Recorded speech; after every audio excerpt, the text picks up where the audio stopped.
Welcome back to Battletech, Blades of Honor, Season 2, Episode 2, 3047. Last episode, we brought you the tired dad energy, completely exhausted. Everything you want out of a season premiere. Nothing. Absolutely nothing. We had zero to give. Empty tank. Vapors, basically. But we are back, fully recharged, ready to go into a Halloween break next week. So we will not return. And then I believe we'll be out after that. And then we'll have one brief week on like the 14th where we'll be back. And then we'll be out again for another 2 weeks. So, you know, we're bringing all of that energy because we know we're not going to have that many episodes going forward. Well, we spend those break times thinking about how best to screw over the Oath of Endosteel group. Ah, that's right. The Oath of Endosteel group finally caught up with Raddosaurus, and Rad and Sam have been walking around each other cockfighting, going, I'm going to screw you over. And he goes, no, I'm going to screw you over. It's everything I could have hoped for. It makes me so happy. My favorite part about the Endosteel group doing all of that is that they're still like, yeah, okay, so that was really bad. But what if we take down Lachlan McDougal before we do that? Like, they're fully locked on killing their father before they deal with the people who are actually killing them. Sam's like the last remaining checkbox on my bucket list of your cast members that like I want to play a game with that I haven't gotten to play a game with yet. And like I've been on Endosteel like once or twice, but it's really just a war game. We didn't play like a role-playing game together, really, I don't feel like. So I love Sam. He's one of my favorites. And this is my way of reaching through when I asked you to do this show, it's all led to this moment. You don't have to gas him up. He doesn't watch this show. I just want to be able to reach across the ether and just pee in his cereal and just mix it up and stick my hand in his food and say, are you going to eat this? And just be an obnoxious sibling to Sam as much as possible. Now, for the folks at home, you might think it's weird that Rad wants to treat like shit people that he's been chasing after for a long time, but note that I've been working with him for years, and he also treats me like shit. So Arthur, that's right. He knows it's my love language. Your love language? Yes. AP was shocked yesterday when I treated Chris. I was. Now see, here was the assumption that I drew is that is how you treat other people all the time, and that you know that I treat myself worse than that, and so you don't come down to my level. Is the conclusion that I drew is that that's your normal, and that you feel like you don't need to punch down at me because I'm already so low. No. You tell me if that's true or not. I'm super nice to people I don't like.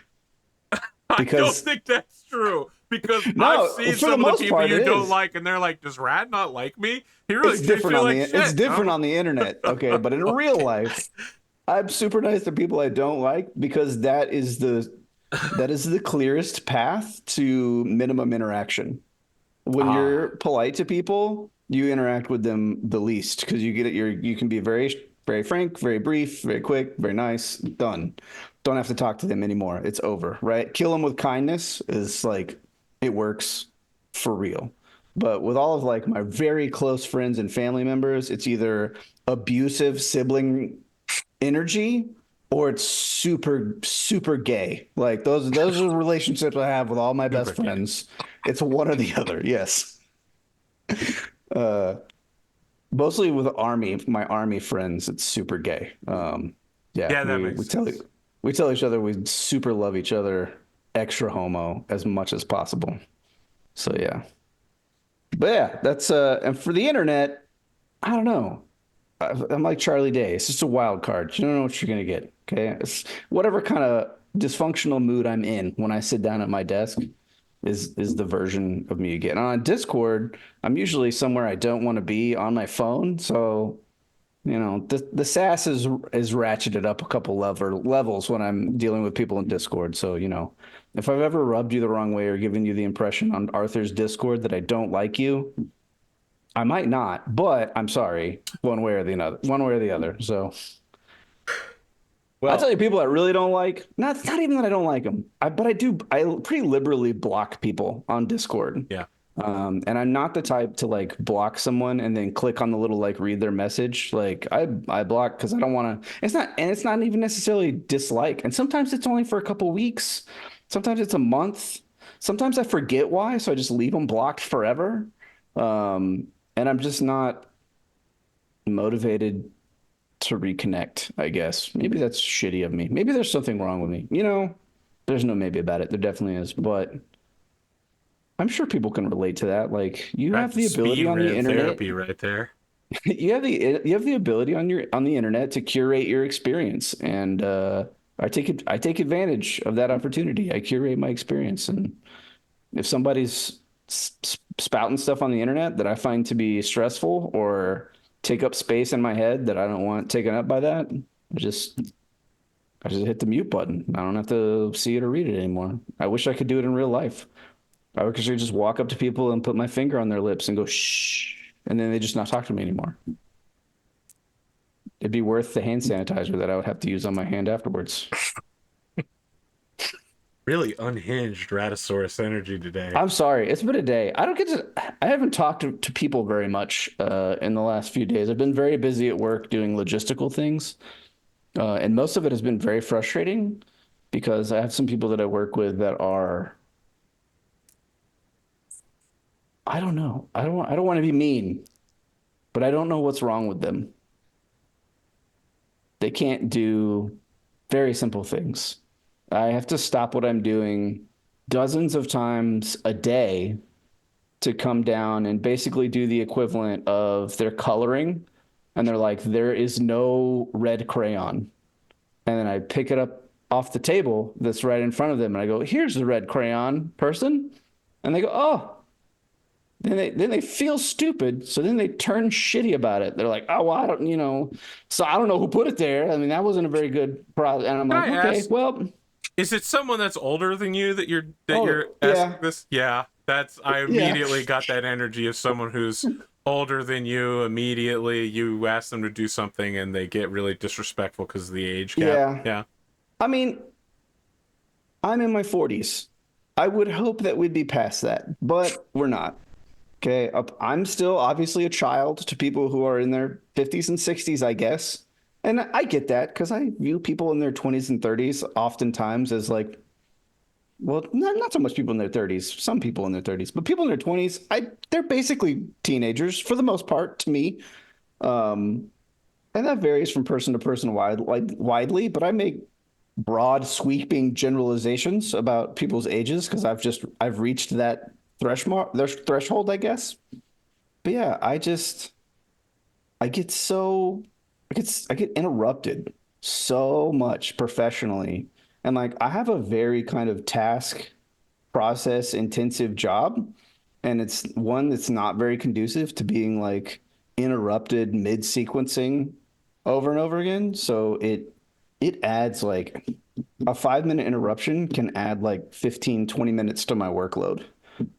Just because I have to go back, I have to double check, I have to verify things. Accuracy is very important when it comes to millions of dollars of like logistical responsibility and accountability. So like I have to make sure all I's and dotted, and like when you're an unmedicated ADHD person, you have to go back and check your work like at least 5 times to make sure it's okay. So like I know myself well enough to have all of those sort of like check boxes set up for myself. And when I get interrupted, I can't go back to where I was. I have to start at the top of the list and go back through it again.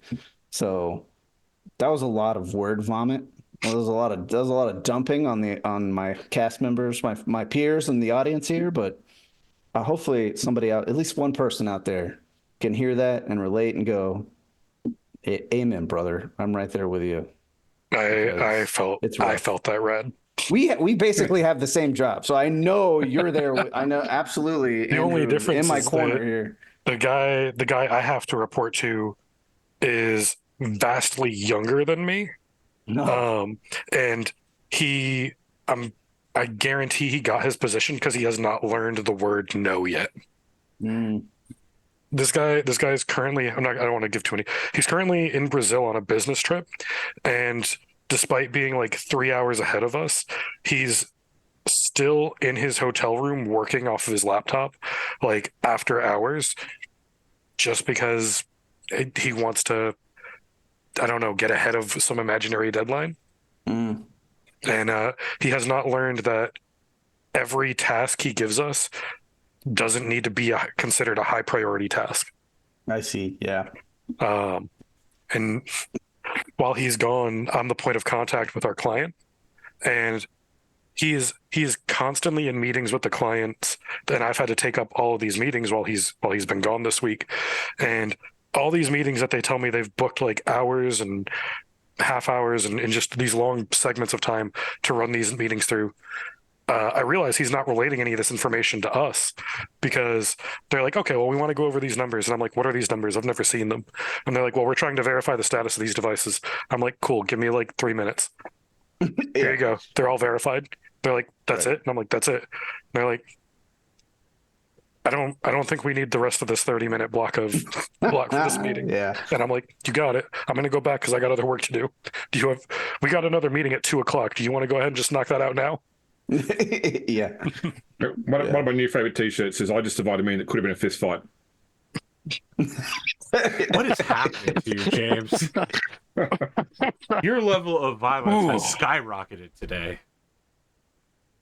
I say that knowing that you normally arrange to have your enemies set on fire in tabletop RPGs. He's been in the gym, man, working the heavy bag. Right. Listening to, Eye of the Tiger. I wish I could say that's true. It was all cardio today. Ah, boo. And he was listening to the audiobook of Machiavelli's The Prince. That's his daily Bible. He goes back to it every day. Amazing. I can tell you, I definitely own it. I own it. Yeah, I have it. But I had to buy it for college, and I just kept it because I was like, this is an important book. It's something that I should have on my shelf. Name one thing out of The Prince that you learned. I mean, that it's better to be feared than loved. All right. Obviously. Okay. You got me there. You got me. I tried to Brooklyn Nine-Nine him and be like, name 5 things you like about the Prince. Yeah. My wife has just started reading Animal Farm for the first time. Oh. Yeah, I thought that's one to come too late, but yeah. I was going to say, Rad, isn't the whole quote, it's better to be feared and loved if you can't be both? Yeah. Yep.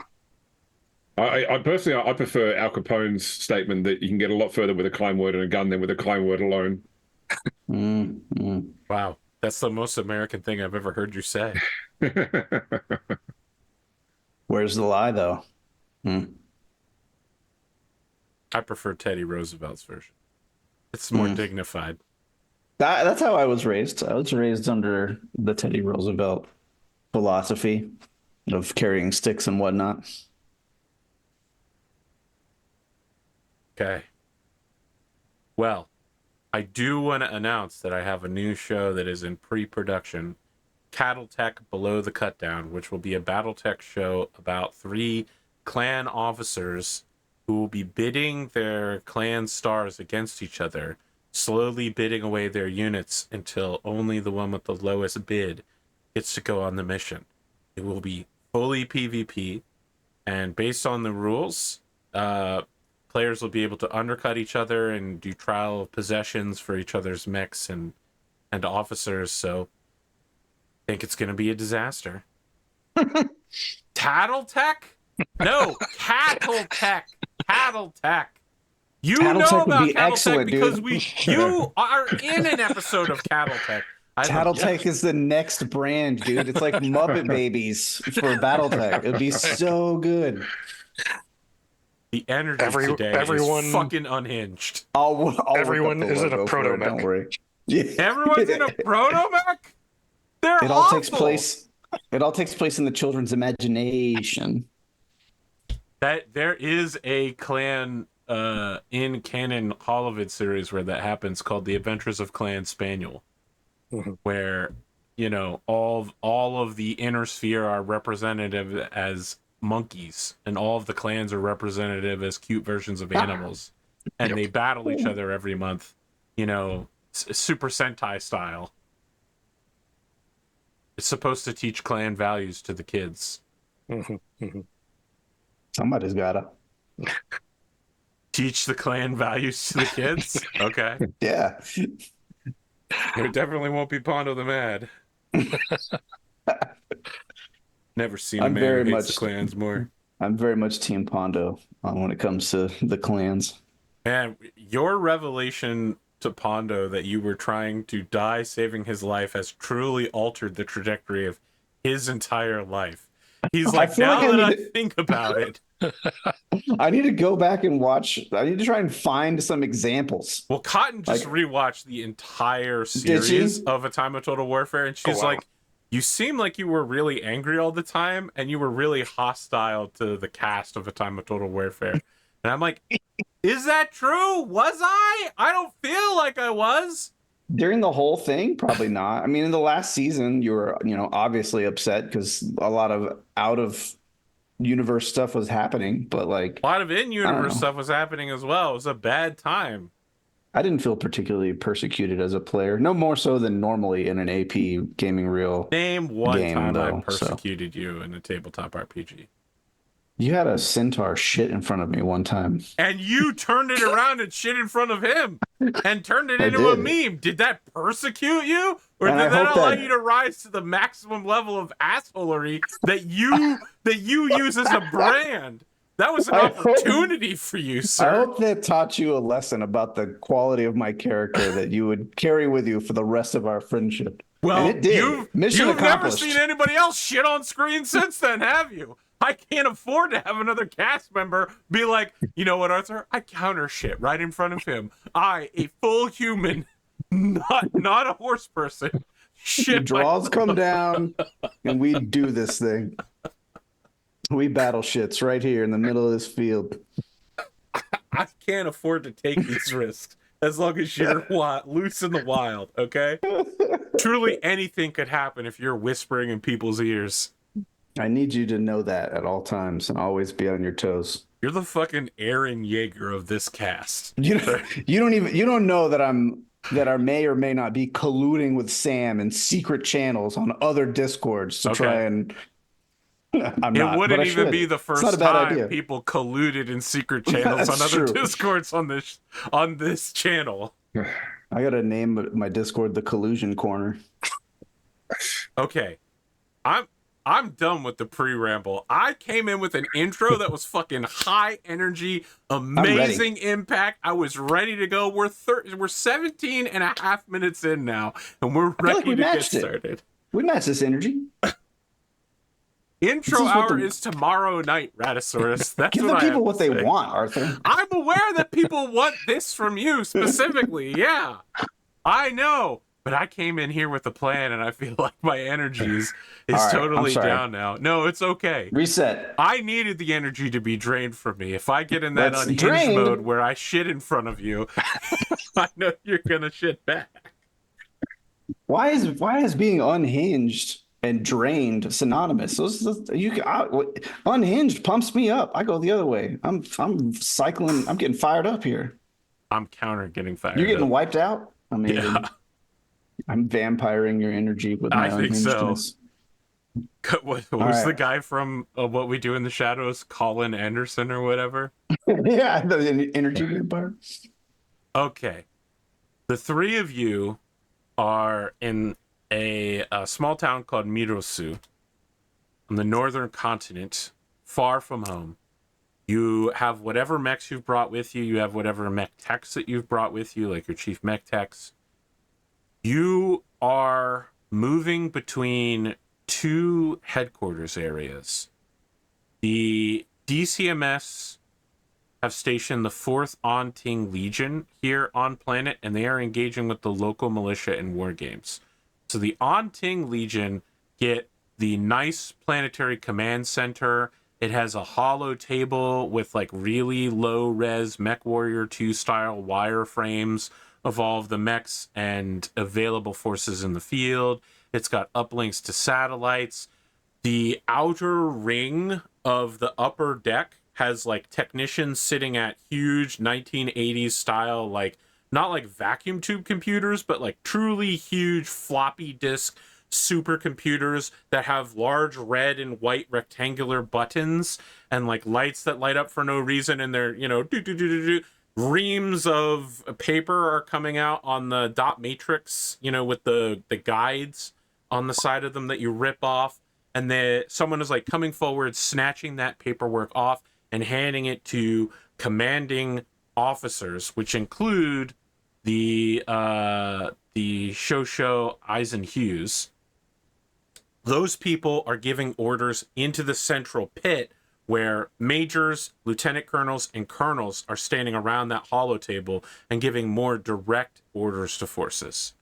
There is a stark contrast to when, as observers of the war game, you go outside to the planetary militia who do not get their own war game facility to war game in. They are running their entire war game out of a headquarters van that can fit about 12 people in it, and it's one of those, it's like an aircraft. It's like a single file line of people pushing against each other. True chaos inside. There is no hollow table. Everyone has individual screens that they're coordinating off of. The militia is made up of infantry riflemen, galleon tanks to deliver them, warrior helicopters, a couple of different aerospace fighters, and a lot of behemoth tanks. The 4th On Ting Legion is a medium mech regiment that's specifically built for city fighting. So it's got a lot of like urban mechs, any like captured enforcers, anything that has like jump jets, and a whole lot of short range firepower. And you are flipping between these two forces. And I believe you said you also wanted to go into the field and observe it directly. So I'm going to ask for rolls from everyone here. You can make, each of you can make any of these rolls. And what you all collectively learn will be based off of which rolls you make and how successful you are at them. So here are the skills you can attempt to use: bureaucracy, gambling, leadership, perception, and tactics.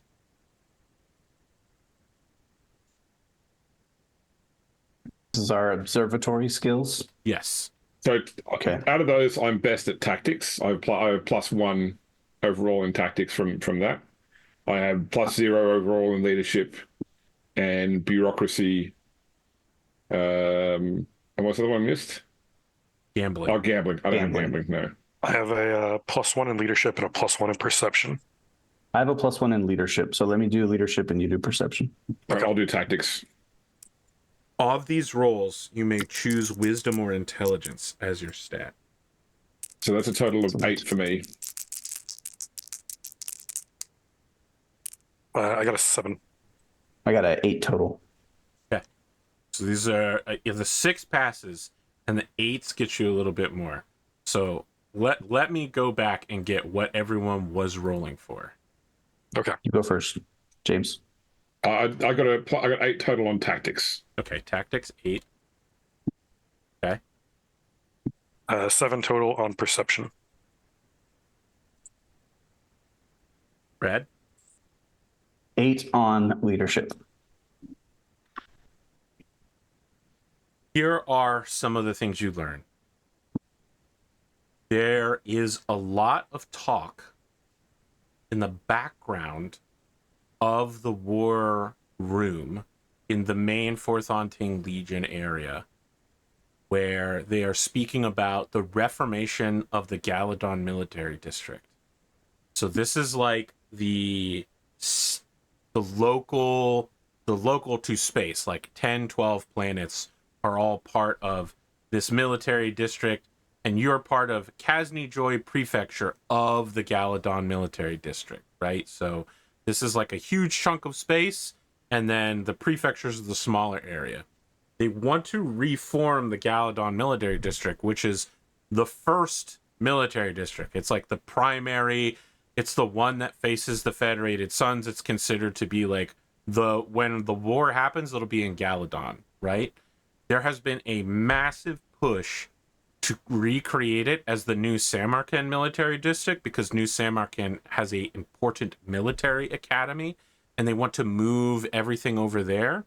The officers here are talking about, like, they are casually discussing in between the war game about how they know people or they have uncles or aunts that are involved in like contracting,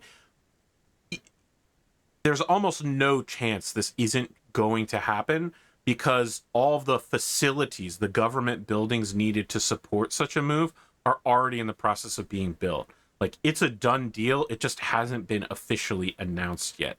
And in the process of switching from Galadon to New Samarkand, they're going to switch whoever's in charge. Like, this discussion is basically like low-key, the person who runs the Galadon military district is about to be out of a job and removed from service. Like, their career is over and they're just holding the seat until it's time to get the new guy in.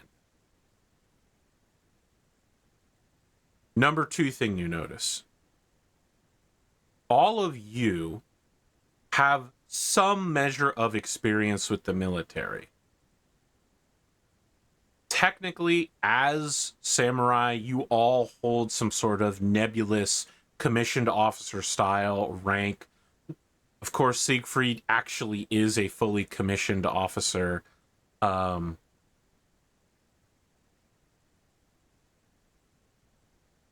Social rank matters a whole lot in the 4th Anting Legion.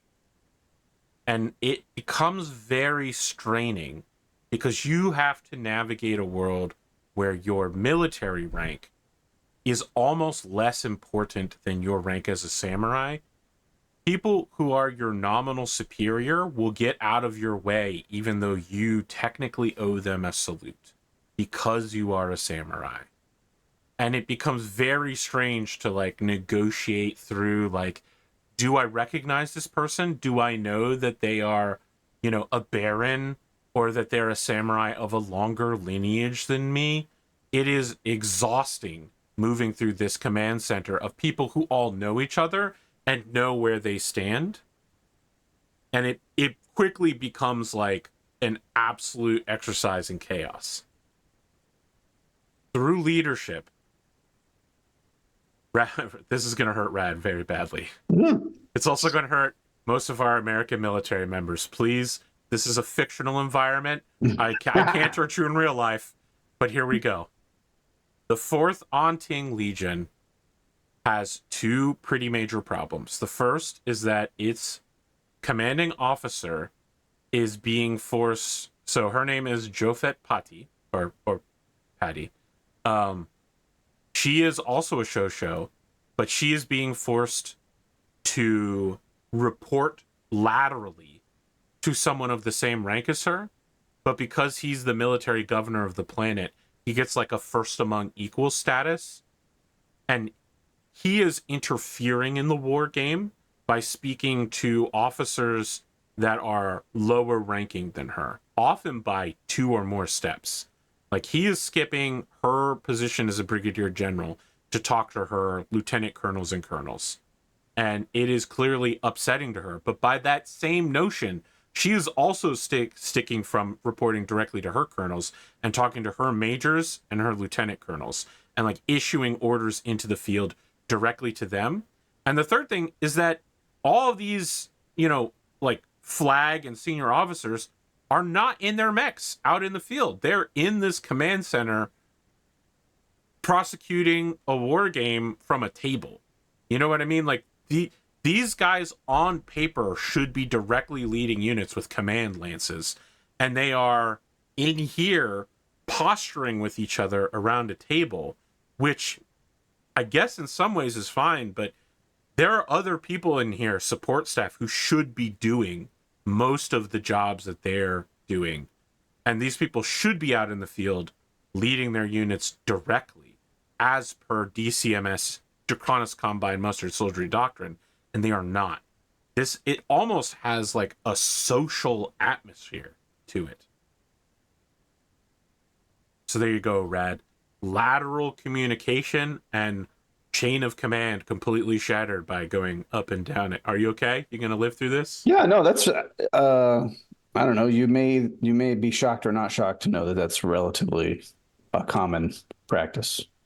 If you have a particular link in the chain of command that you consider to be inept or an underperformer, it's not uncommon for, you know, a shitbag major to be basically told to go sit in the corner and color while their commander skips them and goes directly to their subordinates in order to get shit done. That's not, especially at the leadership level you're talking about, where it's like stars Yeah. and oak leaves and stuff like that. It's a very political game at that point. So you do have a lot of like big personality clashes and things like that, and people skipping other people and people trying to undermine other people. It's a very Bridgerton-esque game at that level of the military. The one that I don't participate in, I'm obviously nowhere near any of that. But because of the job I have in the army, I stand in those rooms with those guys. I brief those guys all the time. So like it's not, you know, as somebody who professionally reads people, it's not hard to see like, you know, to sense those dynamics in like, you know, the update briefs and things like that we give. So, yeah, that's a pretty, I don't think that is, I'm impressed. That's an accurate portrayal of dysfunctional Well, this is an accurate upper echelon portrayal of leadership. the canon way that the Draconis Combine military works in Battletech. Now, this is the other big thing going on with both the militia and the DCMS. And that is that I just completely blanked out. Hold on, let me get a drink. Talk amongst yourselves. I've forgotten what I was going to say, even though I have extensive notes right here. I have a couple questions. They might further throw you off or they might get you back on track. I'm thinking like one of the things we need to be looking for, we need to be looking at this person who's about to lose their job. Are they So the person that's about to lose their job is like 2 ranks higher than anybody in this room. well, So not higher than in this room the is the military planetary- governor of this planet. Okay. They report to the prefecture commander of like several worlds in the local area. Okay. And then those prefecture commanders report to a warlord of Galadon. The warlord of Galadon is the one who's about to lose his job. That's the one that's about to be swapped His name out. is Taisho Lee Dokto. Okay. All right. Never mind. That answers that question then. I'm like, okay, if somebody's about to lose their job, do we have an opportunity to pick up like a skilled employee? But obviously not. This person's way above Way us in the above. social stratus. I mean, So to get to the warlord level, you're talking about someone who potentially could knock over the coordinator and become the new leader. That's happened several times. Like, you're talking about a very serious high level player. right. In the DCMS, like Fourth on Ting Legion side, you see a lot, even though these highest ranking officers are reaching out directly to officers 2 or more ranks lower than them, they're issuing extremely vague commands, leaving up individual tactics to the people that they're giving it to. Like, they're like, I need this problem solved. Not like, I need you to take this hill. They're like, this area needs to be secure. Yeah, that makes sense. The thing is that those people are then issuing vaguer commands down the line. And it's almost as if everyone is trying to avoid taking responsibility for anything. And you, as you're watching the beginnings of a power game where, like, when the left flank is rebuffed, some like low ranking lieutenant is taking the blame for the entire affair. Like, the guy on the far extreme flank is being blamed by like his captain, who's passing that blame up to the major, who's blasting that up to the lieutenant colonel. And like, that lieutenant, even though they are directly following the vague directives of officers above them, they're being blamed for the failure of one mech lance pushing into a city environment and being rebuffed by like hundreds of infantry. It's Nobody's coming down on his captain. Nobody's coming down on the captains. The blame is and going so on and downhill. so forth. And for Siegfried, this is not surprising. This is exactly how the DCMS works. The lowest ranking officers are either highly successful or they eat all of the shit. It's interesting. Complete opposite in the militia. The militia has almost no centralized command structure. The general that's in charge of the militia has basically completely hands off and is letting each of his units, like each company, direct themselves in a sort of organized chaos, and is issuing extremely direct commands to them.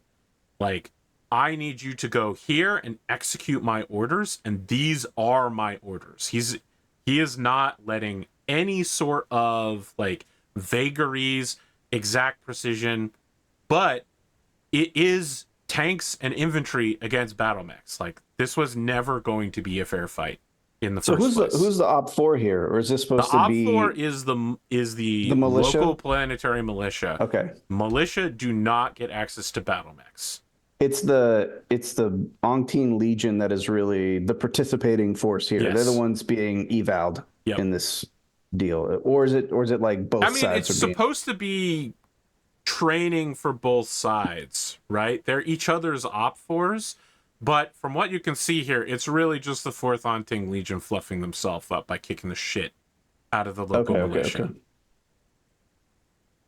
Now, Siegfried, for you have a unusual connection with the 4th Ongtine's leader, Jofet Padi, because you are a member of the specific branch of the Draconis Combine Mustard Soldiery that nobody likes, which is the sub-department of the procurement division that deals with mercenaries. Mm-hmm. And this woman took over her unit in 3025 before the Death to Mercenaries order. Right. So you could still hire mercenaries back then. You are a mercenary liaison officer, and you're probably the only one on the planet. You know what I mean? Like, you've probably only had to hire mercenaries during a time of war when directly issued an order by Theodore Kyeda in his capacity as commander of the Sword of Light legions and stuff like that. I'll just say, by the way, there is a line in MechWarrior 5 Clans where they ask whether the DCMS are likely to have mercenary support, and they say no. The coordinated Step Mercenaries command has been unpopular with mercenary companies. That sounds reasonable to me. Yeah, I believe it gets rescinded in 3052, but yeah, it's that's kind of post-clan invasion. Yeah, so this woman, based on her uniform, it does seem like you both share the same original branch, even though she's now a line commander of a frontline regiment. I mean, Valentina is on the border, right? Mm-hmm. So I see it as I was a mercenary liaison officer. Then when we were no longer hiring mercenaries, I was told, okay, well, I can go do my noble/samurai duties. Whereas she's like, I guess, commissioned officer. She just got put into a different position in her. She got moved to frontline command. Yeah. Yeah. Okay. I mean, you ostensibly still have plenty of contacts, and you are on paper still a member of the sub-department of the procurement division. But you know, now that you're a noble house leader, it would literally take an act of war for someone in the procurement division to be like, "Hey, we need you." Probably the biggest note that you all are seeing here is that even without like a ton of military experience, one regiment of a medium battle mech company medium battle mech regiment that admittedly has pretty high readiness level and seems extremely competent at its specialty skill, which is city fighting. And these militia, this is not really enough to hold a world as big as Valentina. Like, Valentina is a major manufacturing and economic center. It is the world that people go to when you're trading periphery-wise, so anything to the Outworlds Alliance. It's also a major trade partner with whatever passes with trade for the Federated Commonwealth. There's plenty of periphery nations beyond those two that get trading through Valentina. It's an extremely rich system. One battle mech regiment is not enough to hold it. Like, this world has to have been intentionally demilitarized to the point that it's basically extremely thinly dependent, especially considering the amount of buildup on the other side of the border. Is there a role I can make to try to figure out why they would do something like that? I feel like you kind of already made those rolls. Okay. Are there any questions about anything I've said right now that I've exposited that you'd like to make? I mean, It might was mixed in. Did I get something from the tactics roll? Sorry. Yes, the first thing I talked about was all the tactics stuff. Okay, cool. No, That was all the like. This is how the officers are talking to each other, sort of deal. And then the leadership was more like the relationship between all these people and stuff like that. Yeah. Do you have any questions about the specific tactics that the Anting or the Planetary Militia are using?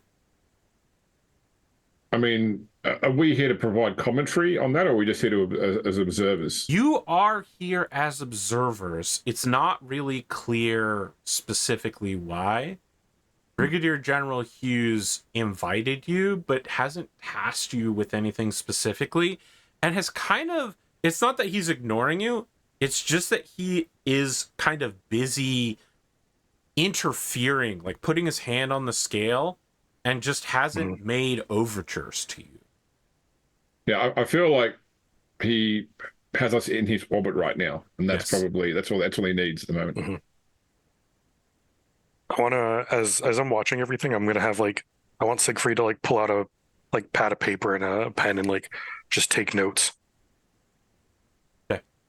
Like as he's like watching the, I guess like the hollow tables or whatever, like noting down troop movements and then I guess we're flipping back and forth between like tents or command centers or whatever, right? Yeah, it's like, much worse inside the van. It's definitely very low quality.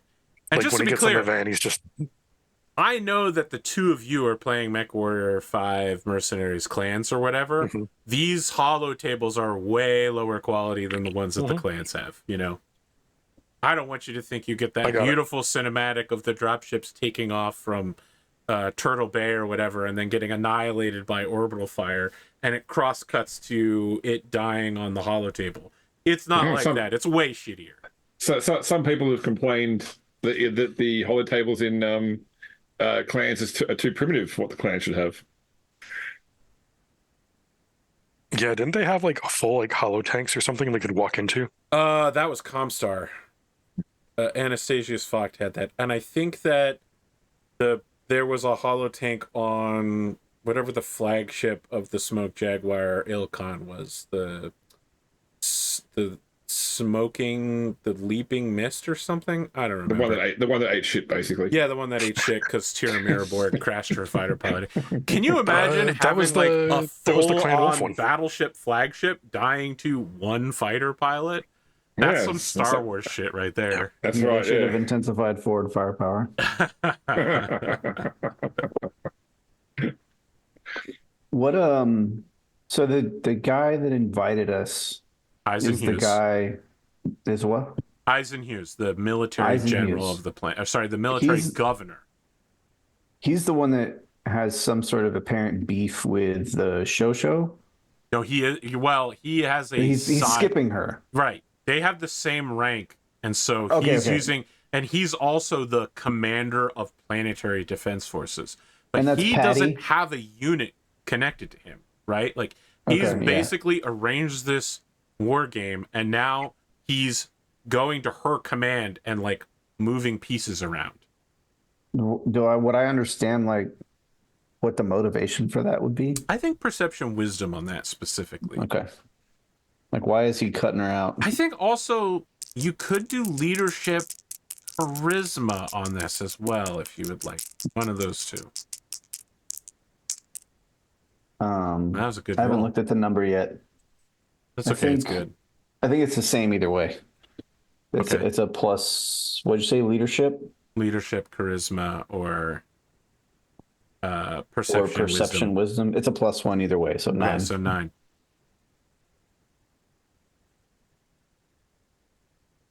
There is a concept I've discussed with you all called Gecko Juko, which is where the people who are beneath you are always attempting to overthrow you. And it's sort of, that's normally meant as like a corporate policy or like a societal policy that like in Japan, you're either moving up the ladder or you're moving down the ladder. You can't just rest in place. You think what you're looking at is someone who is, I don't want to say paranoid, but who is aware of someone of equal rank who could be a potential challenger to his position and is removing that challenge by making her seem weak and ineffectual. So it's like This is posturing in front of her own command. She is the commanding officer of this military unit, and he is directly sidelining her. Like, it is full on flagrant sidestepping of her authority.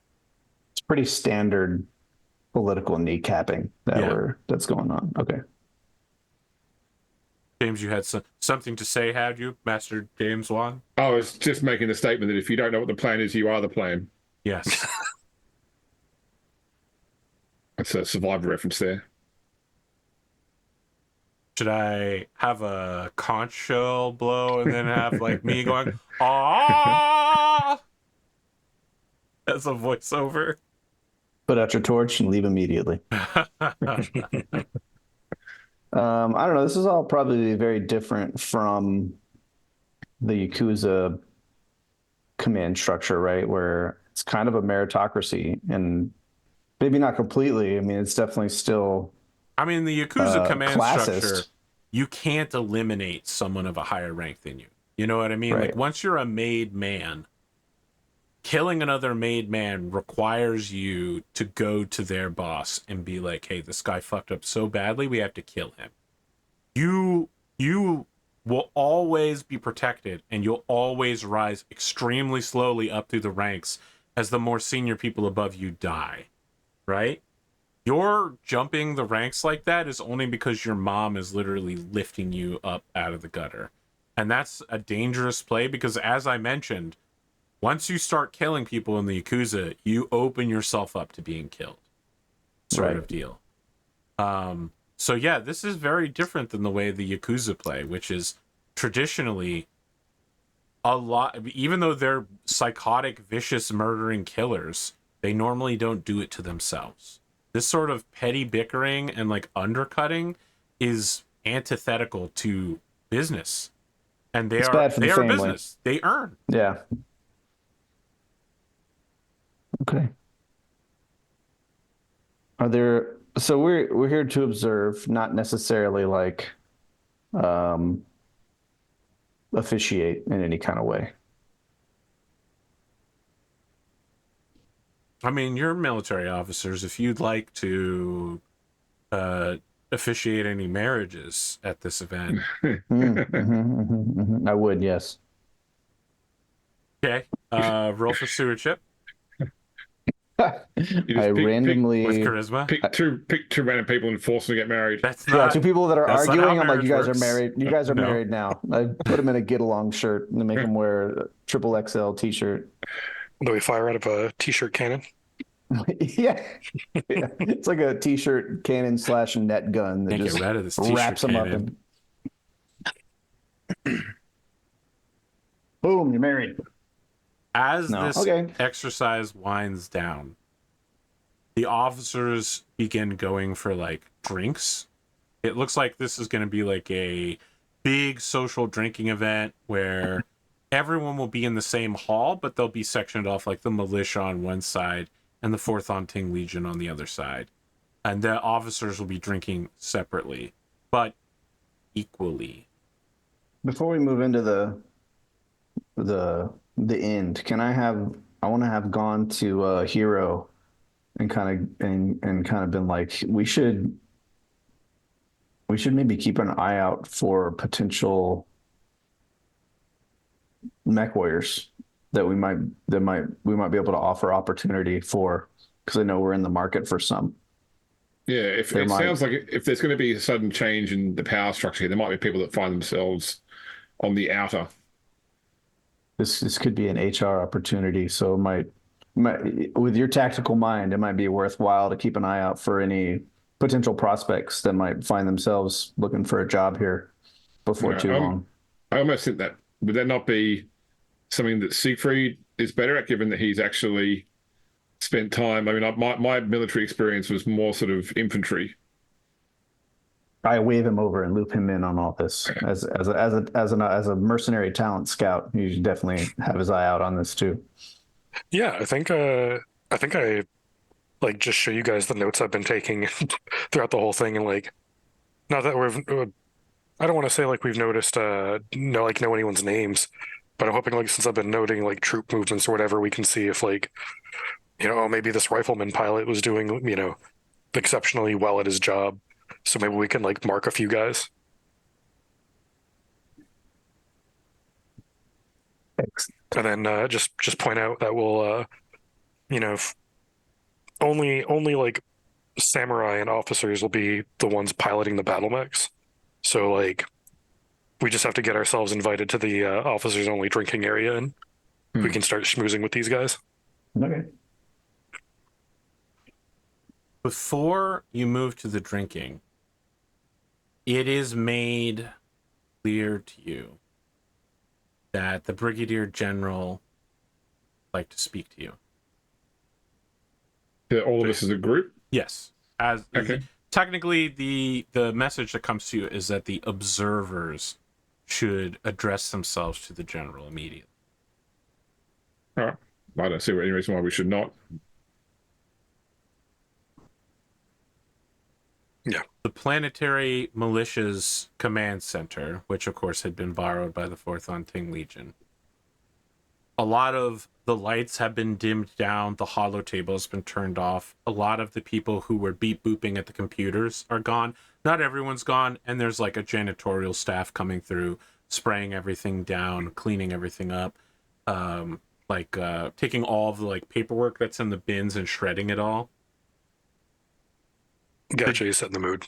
The general is standing in his uniform, hands on the rail that looks down towards the holo table, as if he's looking at the battle still being fought in his mind, and turns to see you all and says,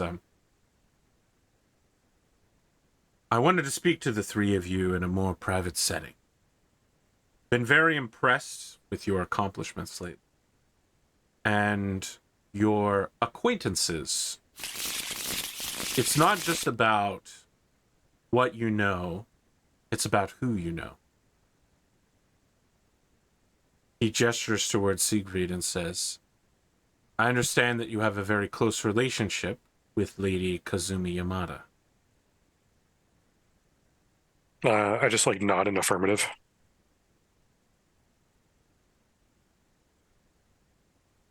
Her politics of increased military defense spending and benefits for veterans, it's all very popular stuff. It looks good for our recruiting ads.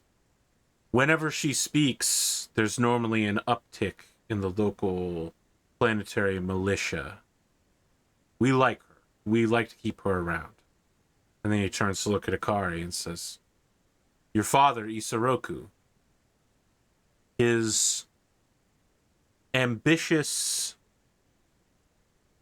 poetry has not gone unnoticed with the higher levels of command. Officers at my rank and higher are required to swear an oath of direct loyalty to the coordinator of the Draconis Combine. And one day, Theodore Kurita, the son of the current coordinator, will occupy that office. As military deputy, he has been looking to make reforms along the border in how we deal with our old enemies. Those reforms are not as popular in some prefectures and districts as others. Your father's musings have found a purchase among those whom Theodore Kurita would consider an ally. A servant.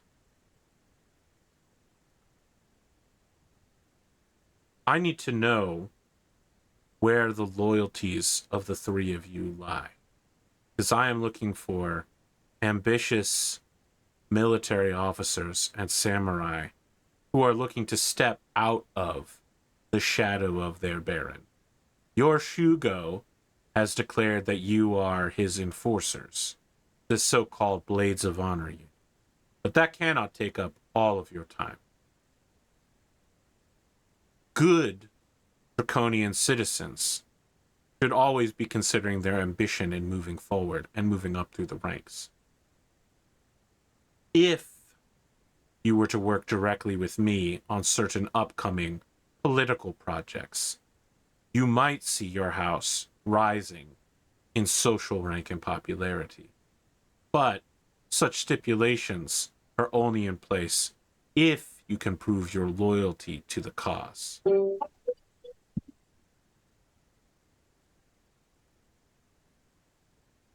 I can't speak for the others, but first and foremost, my loyalty is always to the Combine and to the Coordinator. And if my reach is limited only by my ambition, then it is my ambition to extend that reach. And as such, if there is an opportunity to grow beyond our current station by proving ourselves, then I would like to be tested.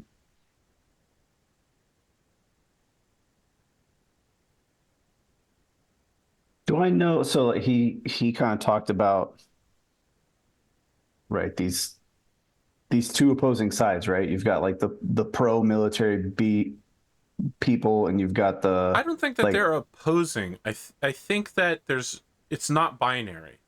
You know what I mean? Like it's two factions. They're not mutually exclusive. Right. There's overlap between them. But to be clear, he is, and when I say to be clear, he's not speaking clearly, but that's also not the way people speak in this military.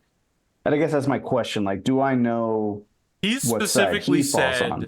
That people like Kazumi Yamada and your father, who are both kind of known reformers, who want to sort of liberalize the military, they want to open it up to like non-samurai and to treat members of the military with like more money and better care. You know what I mean? Like they want to improve military life, but that means diverting resources away from whatever general's backwater project or slush fund. It means taking away from governors. Tax money to fund these projects has to come from somewhere. So in what ways are they opposed, if any? So what he seems to be talking about is the general Draconis Combine military, which is a military doctrine which you saw in function today, which is battle mech pilots who offer their lineage before going into a fight. There's no such thing as like ambushing in the Draconis Combine. They will full on radio communicate to their opponent who they are, how many generations they've had this battle mech, what their battle mech is. Like it literally is like a clanner, right? Like you inform somebody who you are before the fight even begins, like as you come in a sensor range. And then you run as close as possible and fire all of your weapons as long as possible. Like that is the average Draconis Combine mech warrior. And the thing is they're good, and they tend to be better than the people that they fight. Like they're better than a federated Commonwealth mech warrior along the Suns or the Lyran Commonwealth border. But they don't fight with any level of coordination, and their command structure is constantly undercutting each other and forcing their lowest ranking officers to take the blame for everything.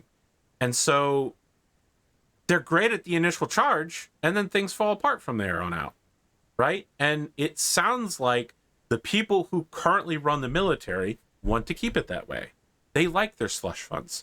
They like the way that the border doesn't move and they can do raids over the top. There's no reason to make a change because any change that gets made means less for them.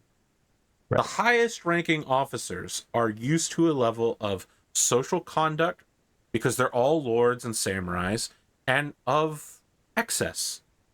Changes mean less for them. But they're still loyal members of the Combine. They're still loyal generals and loyal officers. They're not evil or against the Combine. It's just that any change means a disruption of their lifestyle. The reformers, it's just easy to say that this is the best for the Combine when it's also the best for you. And to be clear, this Combine military structure has been in place for like 200 years unchanged, whereas every other great house has made pretty significant tactical and procedural changes throughout the years. So do I have a sense for philosophically where the military I governor mean, the stands? governor is kind of approaching you and saying, your dad's a reformer, Lady Kazumi is a reformer. I think that the three of you are reformers, but I need you to confirm it in your own words before I bring you on board, which makes it seem like either A, he's trying to entrap you and make you admit that you're reformers so that he can sideline you, or B, he really does need to know that you're loyally on his side before he brings you in and begins doing reforms himself. He's looking to the future. It's one of those two things. Yeah. If you want to know more, you're going to have to make a roll, or you're going to have to use that Raddosaurus intuition, character intuition. Well, so like, I'm just, WWMD, what would mom do? What's best for the family, so to speak? And I think the reformist attitude is probably what's best for the family. Like, opening up the military to non-noble positions gives the Yakuza opportunities to embed themselves in that power structure. I think that it would be no shock to you that Siegfried has spoken about how Theodore Kyeda has specifically asked to open the military up to Yakuza mech warriors, and that has been denied. Like, when you go to sign up to be a member of the Draconis Combine Mustard Soldiery, tattoos immediately bump from the process. Like, they will not let you in if they even remotely suspect that you're a Yakuza. But that's denied now. Is that still going to be the case when Theodore is the coordinator? That is what reformers are betting on, is that when Theodore, but that's a line you're walking. Like, until he is coordinator, you're starting to walk a little bit towards something that could be considered treason. I think I will. I'll kind of, I'll get with Lord Kyeda on this one and be like, my father and I's relationship has been strained recently, and it's something that I'm hoping to mend, and I'm trying to reach out. But I would very much like the opportunity to support him and support the ideals that have put my house where it's at, and to be of service to the Combine in what ways I can in looking to the future.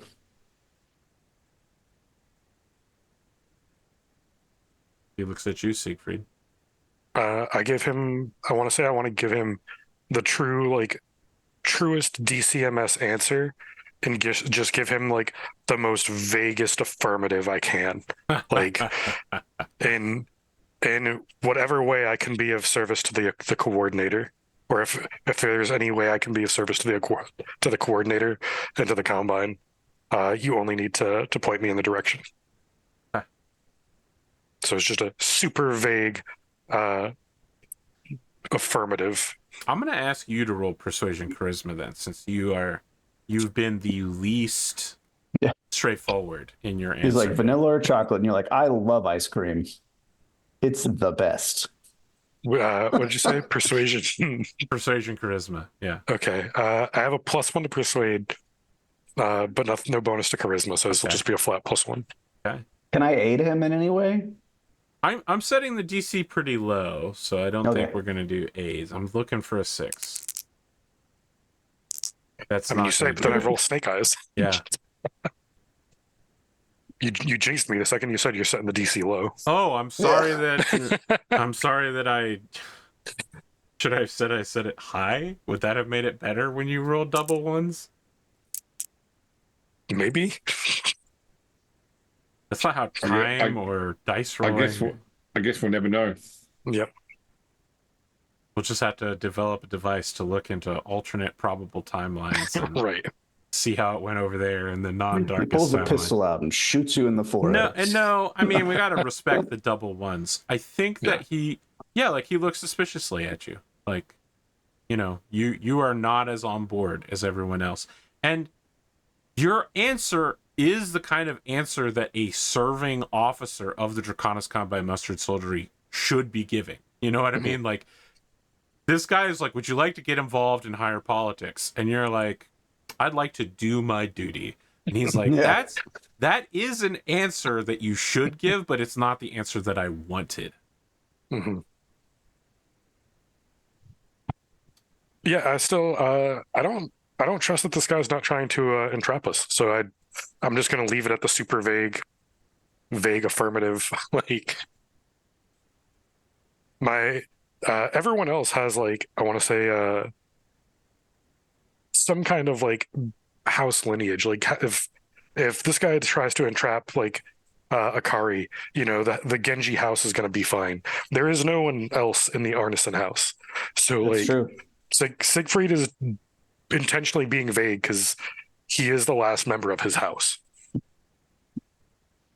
He turns back around and grips the rail while looking down and says, I want to trust the three of you, you Blades of Honor, but I'm going to need more from your group.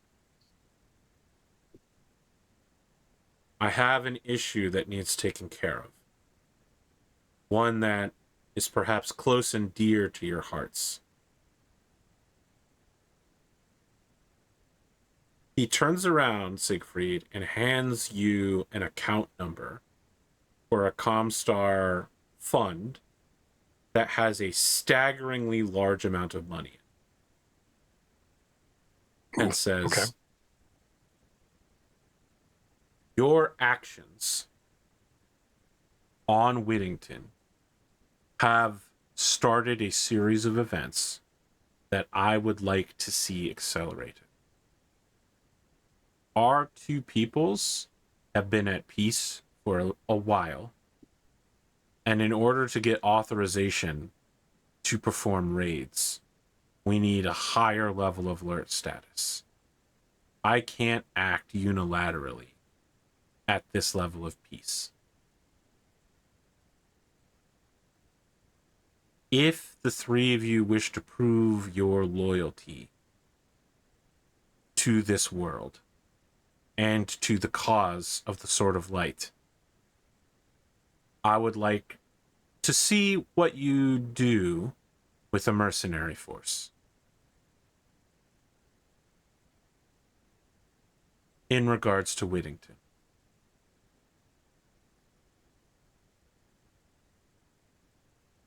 I'll leave the methodology up to you.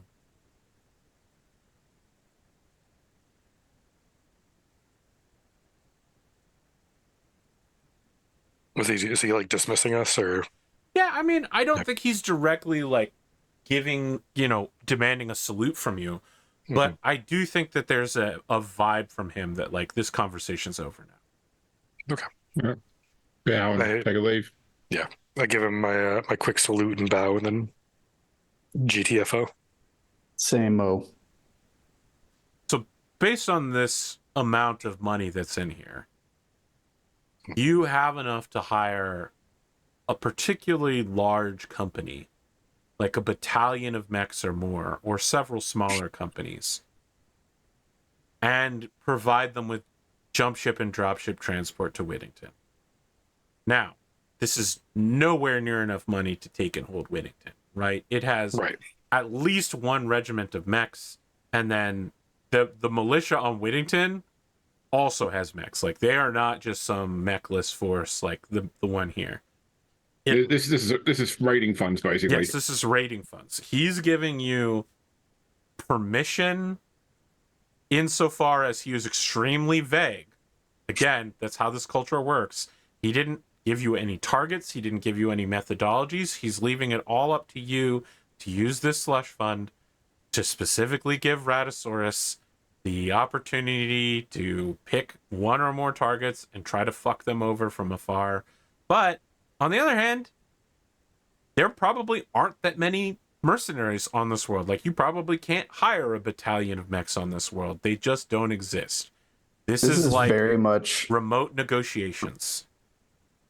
I don't know this for a fact, but my feeling is Arthur is handing us a stick, and then he's going to hand the Oath of Endosteel guys the same I'm not hiding stick. it. That's exactly what I'm I'm doing. Say, poke at each other. Yeah.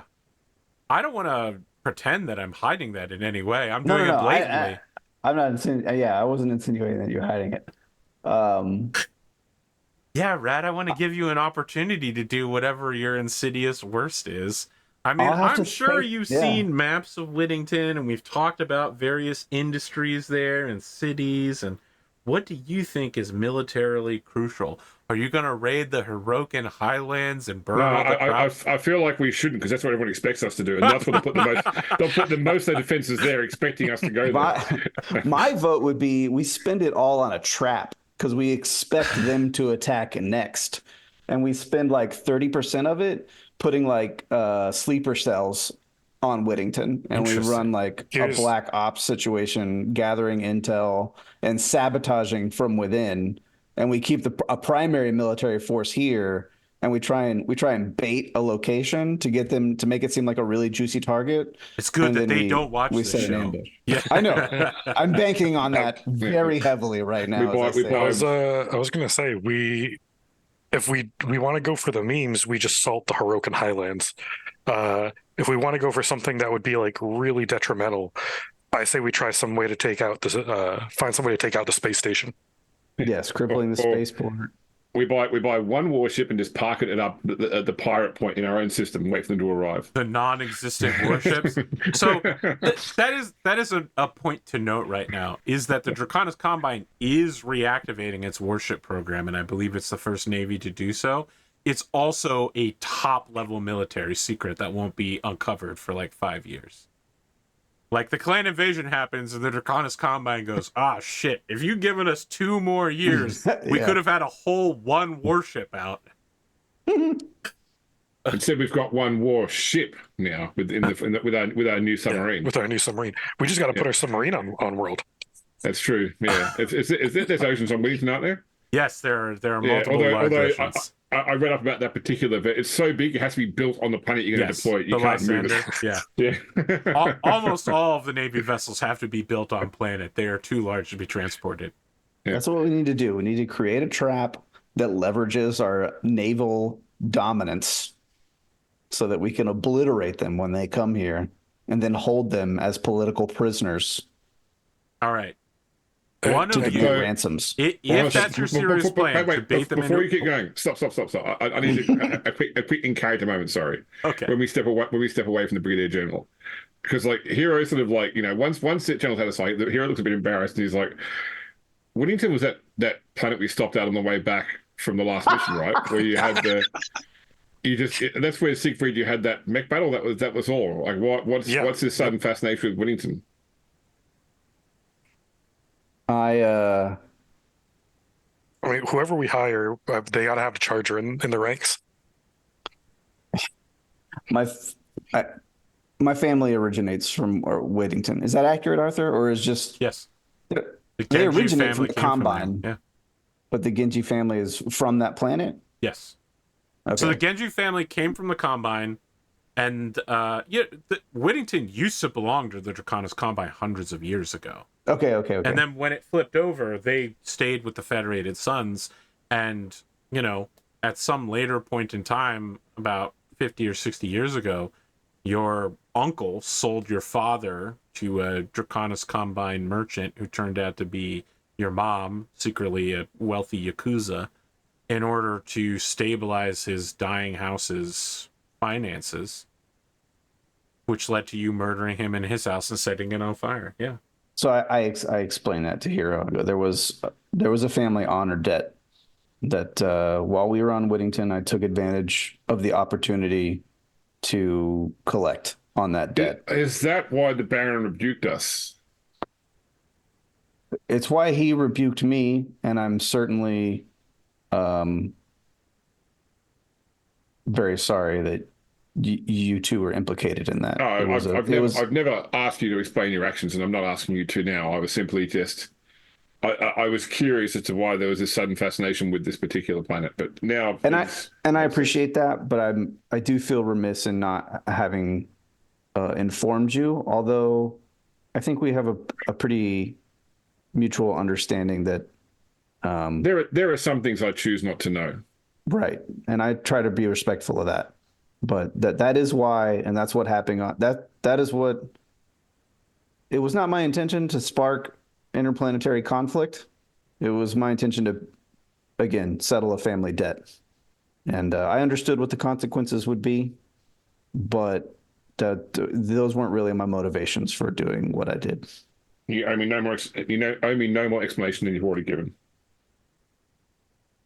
She nods. And then I'll go on in character to explain that I think we should set a trap for, we need to create juicy bait, set a trap, and await reprisals and take advantage of the hot-tempered Whittington Knights. Would the Brigadier General expect something more active, though? I was going to say, this is just a suggestion. Why, if he's looking to get, I guess, more money, why not just hire a bunch of mercenaries that look like a Davian force, have them, float around in system and then leave? Now, hold on. He didn't say he was doing this for more money. He said he was doing this because raising the level of alert on the border will allow him more war powers. Right. He just wants us to escalate the conflict. Yes. But if we make it look like there's a bunch of Davians floating around the border, in Draconis Combine space, Sure. That's not necessarily us poking the bee's nest. Well, if you want to false flag a mercenary attack as fake Davians on this planet, that is it's a slight war crime.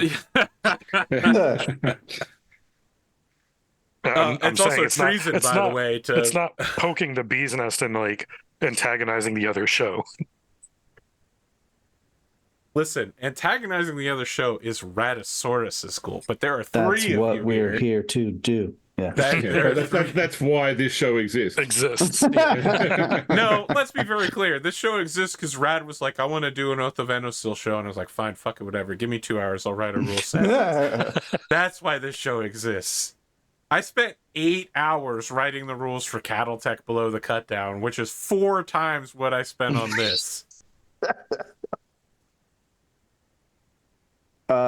Yeah, so I don't know. That's my proposal, is a combination of embedded splinter cells to basically wage asymmetrical terrorist warfare on Whittington from the inside. You're thinking high intensity or low intensity terrorism? Low to start. Like blowing up bridges and sewage plants rather than killing national leaders. Right. Stuff made to look like an accident. Yeah. Right. Yeah. Guerrilla tactics. Right. But also trying to what if we trying fund to build pro-union an intelligence propaganda network? Pro-union propaganda. Yeah, we'll send some PSYOP guys over there, Ultimate attack. Yeah. No, I mean disrupt the industry over on Whittington. Yeah, just a lot of disruptive. Labor strikes. It's a nice brewery you've got here. So we've got damaged. It is interesting that you're talking about that, and you get a ping on your phone, Akari. It's a news report from Sung Cho indicating that the workers at your arms and munitions factory appear to be...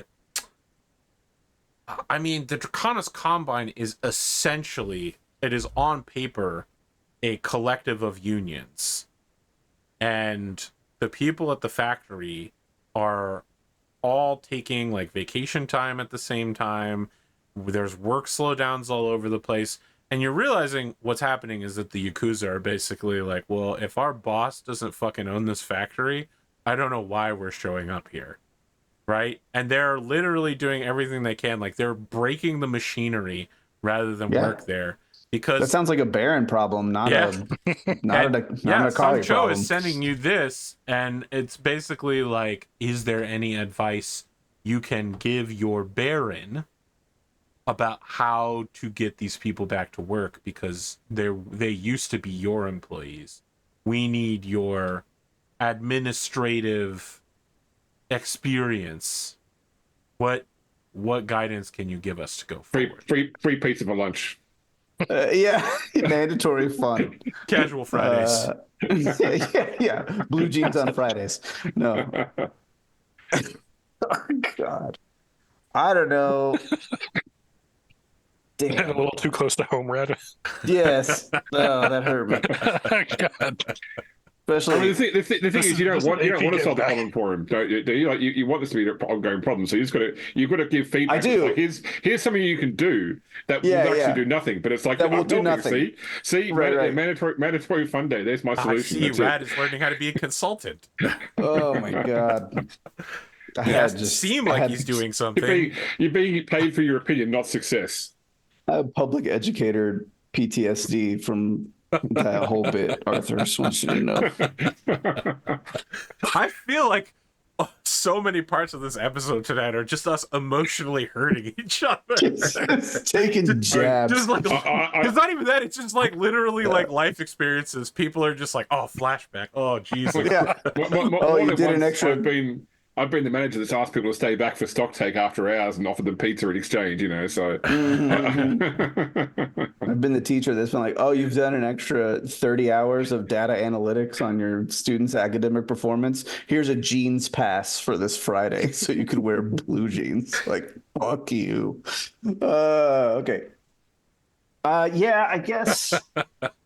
It's Texas. You're not allowed to wear blue jeans 7 days a week? No. Holy shit. I thought that you fucking got a pair issued to you when you were born. Dude, I wore like a straight up button up and tie probably 3 days a week. My nightmare. Yeah. It's too early for me to be like, well, give me the job back and I'll fix it. So I'll do. Oh, yeah, no, that would, just to be clear, that will not go well. I can fix this. That's the first thought that runs through her head is give it back to me. I'll fix this shit immediately. But obviously she doesn't respond that. She'll compile a list of, shit that doesn't work basically, but sounds good and write it up in a way that seems like this will help. Are you trying to do it in a way that will deceive them?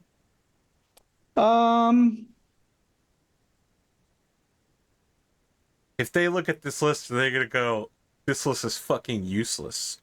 Or are they going to go, well, it seems like it's worth trying. I want enough crumbs of legitimacy in there for it to be legit. And then I'm going to speak with my chain of command within the Yakuza to get to coordinate it to where it looks like, oh, she gave us a list of things and some of it worked so that it seems like, it legitimizes it, but obviously not enough for it to not still be a failing proposition. There's also the concept that simply replied back saying, well, they never did this to me, so I honestly can't help you because there's no secret source. It was always just, it worked for me. Yeah. That's the eventual. That's too early for that, right? That's the third time he contacts me when he's like, it's not working. I'll do that. But for now, I'm just going to give him like a Band-Aid for a bullet hole, right? I mean, like, obviously this will slow the bleeding, but it won't stop it. I will require a roll for this because you are attempting to deceive them. It's going to be leadership, intelligence, or charisma. Okay, I think leadership with intelligence will be a +2. Okay. Oh, that's really good. That's 12. 12 will do it. 12 will do it. Sung Cho, we cut back to him. He looks exactly like YouTuber ProZD. Just so delighted to get this fucking list.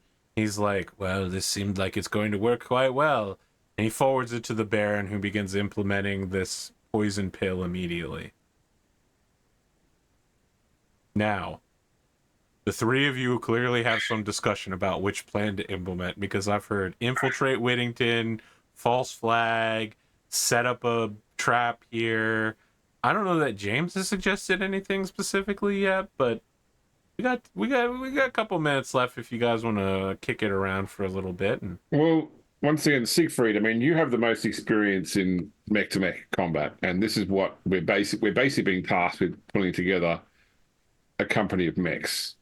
So what would you think is a battalion? Sorry, battalion. So what is the best way to utilize such forces in order to, I can only imagine, is harass?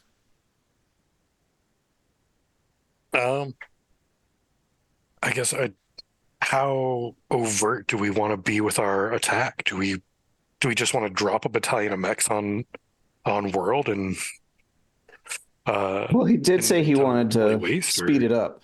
Yeah, So, I mean, we're not going to take the world, so dropping a battalion of mechs on world is a good way to lose a battalion of mechs. You know, are there any resources outside of the world? Like, do they have moons that have things of interest? Is there other assets that we can claim or try and draw forces towards a distraction or the like? I mean, my brain keeps going back to destabilizing their spaceport. The Now, just to clarify Space for my station. case, there are two technical spaceports. There's the physical spaceport that is on the planet that is directly beneath a geostationary, the Ivory Tower number 7, which is that a one. floating spaceport where like people drop off very heavy goods and get a recharge on their jump ship and then leave. killing Yeah. Tyr Sauron in his space station, my character insert in that show would be incredible, and it would enrage the cast. I mean, that's what I was talking about. Is like maybe we knock it out of like geosynchronous orbit or something, so it's not like we don't actively destroy it, but they have to watch as it slowly like sinks to planet, or they have to invest resources into restabilizing it. We do like Which then takes resources away from them attacking us. I like that. I like bringing down the skyhook. I think that's a good. I think that definitely escalates the conflict. How do you use a battalion of mechs to take out a space station, though? Well, they didn't give you a battalion of mechs. They give you a giant pile of money. Okay. You can buy. Yeah, I don't know if that's a battalion of aerospace fighters and dropships. I was gonna say I don't know if that's as much as a mech thing. Is it either aerospace fighters or our cells that we can embed on planet can bring it down some kind of way like that? Maybe I don't know, through sabotage. I mean, aerospace fighters, a bunch of the leopards that can deploy aerospace fighters, the ones that are just the aerospace carriers. Like, even then, the leopard, like, not that many pilots are going to risk their leopards, but I mean, the leopards can fight and do strafing runs, then get the hell out too. They're mercenary, like aerospace wings. Yeah. Yeah. They almost certainly don't work in the Draconis Combine, but you can you can use Comstar to call people somewhere else. So I think spending some of the money at home to put some mechs, to field some mechs at home as part of a trap, right? And doing a two-pronged strategy on Whittington with both our terrorist cells and a spaceport attack, I think is a pretty robust strategy. Arthur, does it seem like we have that kind of budget? could be. Okay. You gotta take rolls. Yeah. Yep. I think because not that this is far beyond my my knowledge and understanding of engineering, but like the space station would have to have some kind of like thrusters to maintain Station is what it's called. Yes. Yeah. So like realistically, we only have to get the aerospace to go up there and destroy a couple of thrusters, and when it can't maintain its altitude anymore, it starts sinking. You need a couple of inside men on the radar and comm station to not report the approaching aerospace fighters. Yeah, bribe a couple people to just not report it. Mm-hmm. And also give them some kind of out so that they don't die or something. You know what I mean? Like just facilitate some people on the inside to enable the aerospace attack. And I just know that Arthur's going to give them the same thing, right? Like Whittington is going to attempt to do to us what we're doing to them, which They're is going to why come destroy our big submarine. We need to spend some of our money You don't on have this fucking a defense submarine. strategy. I just reported that they're being created. I didn't say that you have one. They just announced that they finished designing it. I think we need to make my estate a target. We can send some inflammatory messaging. We can do something. Genji household for Genji household. Can I make a suggestion here? Absolutely, you can. What if you make the munitions factory the target? Exactly. Right? The Genji munitions factory. Then you force. This is what you wanted, though, right? You wanted to force the Baron to die in a battle. That's exactly. I messaged Arthur this week. I was like, I need to find a way to get the Baron killed in the Whittington reprisals. God. That's how you do it. Is you trick them into attacking your factory, which they might not know has flipped sides yet. While the Baron is doing in-person inspection of the facility, trapping him there in the attack. I mean, he's a mech warrior, so don't pretend like he can't defend himself. But getting him on the battlefield is half the battle, right? We'll sabotage his mech. Okay. We're right about end time now. I think that 2 weeks or more is more than enough time for you guys to cook this plan in your mind and let me do the next episode of Endosteel so I can offer them whatever deal I'm going to offer them. At this point, you have to tell them they can't watch this episode. I don't think that's true. You watch their episodes all the time. No, if you don't just watch their episodes, you're like, hey, Arthur, send me the latest episode. If you tell me not to, I wouldn't, though. Okay, I'm an adversary with integrity. That's true. Okay. If you told me not to, I wouldn't. I'll think about it. I was about to ask if they're going to have a new episode this weekend, but if I'm not supposed to watch this next episode, then let me know. You can watch the latest episode. It is the Kerensky Ball. Mostly. I did watch it. Yeah, I watched it already. I'm glad. I had no idea about anything else except for the fire. Because I'm like 2 seasons behind. That's okay. I watched as their so faces were just watch them. Great confusion when you described the building on fire, and they're like, "What? What?" I'm sorry. I'm sorry. I'm so red ocean to you, James. So too much Warhammer Plus TV for me to compete with. I can't beat their classic animation. Or what's the Wanda in charge? Oh, Agatha All Along. That's what it's called. Yep. I can't compete with Agatha All Along. If only you had their budget, imagine what you could do.